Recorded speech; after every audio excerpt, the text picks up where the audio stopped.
Hey YouTube world, what is up? Today I'm going to be giving my thoughts on the literary masterpiece called Stoner by John Williams.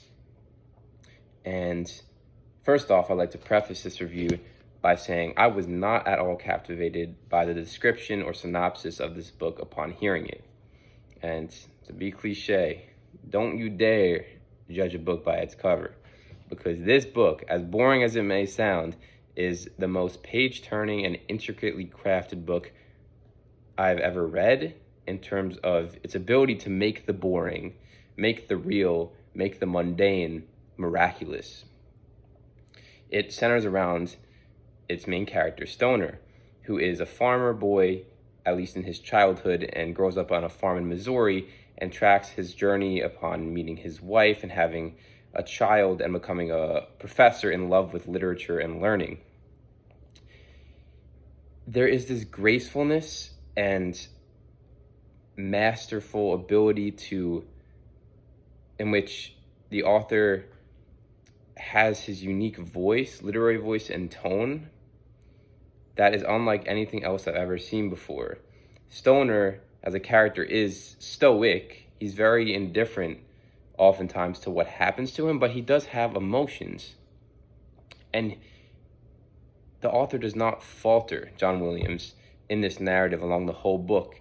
Let's say that his wife, Edith, who is oftentimes almost malevolent and evil throughout the book, does something like moves his office or his office furniture in his room in the house outside of the room so that she can move her clay equipment there. Something horrible and completely demeaning to any normal, rational human being. Stoner, as a character, feels this and is annoyed, perturbed by that action, but he will not react in a way that people would with anger and impetuous remarks, but he will internalize the anger and move on. He as a character is fascinating. I can't exactly put a label on him as being entirely indifferent, and he's definitely not emotional, but he's very real and graceful in his actions.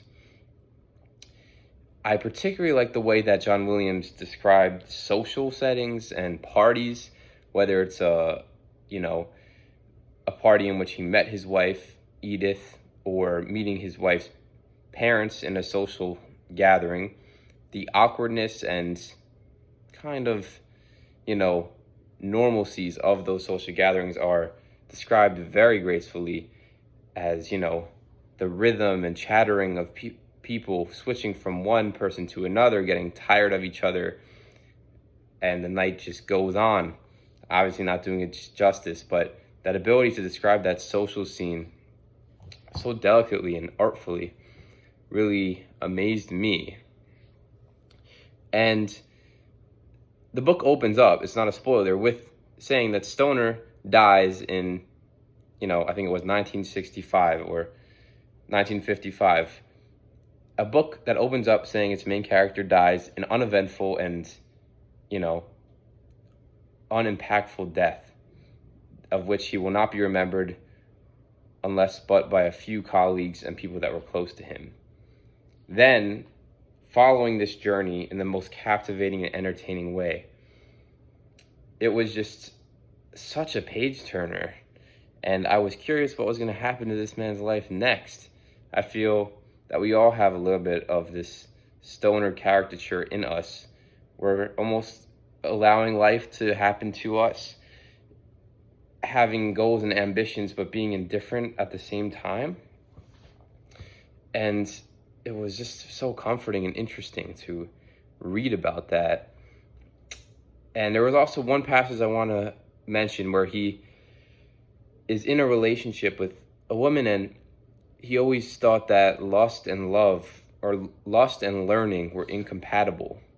But it is through this intellectual and disciplined kind of love, which is based on, shared interests in academia and the finer things, that he learns that they're not incompatible, and lust and learning can be things that reinforce each other. And that was a beautifully crafted little couple paragraphs about that, which I found very interesting. And let me just read one paragraph which stood out to me to conclude the review, to demonstrate this unique style of writing. Let's see, going through. Yeah, let's see, page 93 here. We got, the awkwardness of his youth had not left him, but the eagerness and straightforwardness that might have made friendship possible had.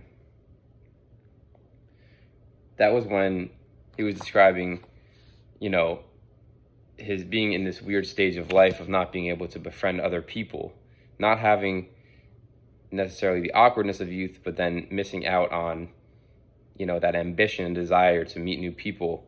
So that was an interesting way of describing being a young adult, or being in your 30s, passing your young adulthood, things you leave in the past and things you approach, maybe without even realizing it. And it's just constantly filled, this book, with little anecdotes and descriptions like that are very meditative about the human experience and maybe what we don't realize in the human experience, which could be a form of beauty in a way. What are your thoughts on Stoner? Definitely want to read some more John Williams. And any comment would be appreciated. There's so much more I want to say, but I'll just keep it at that. And peace and love.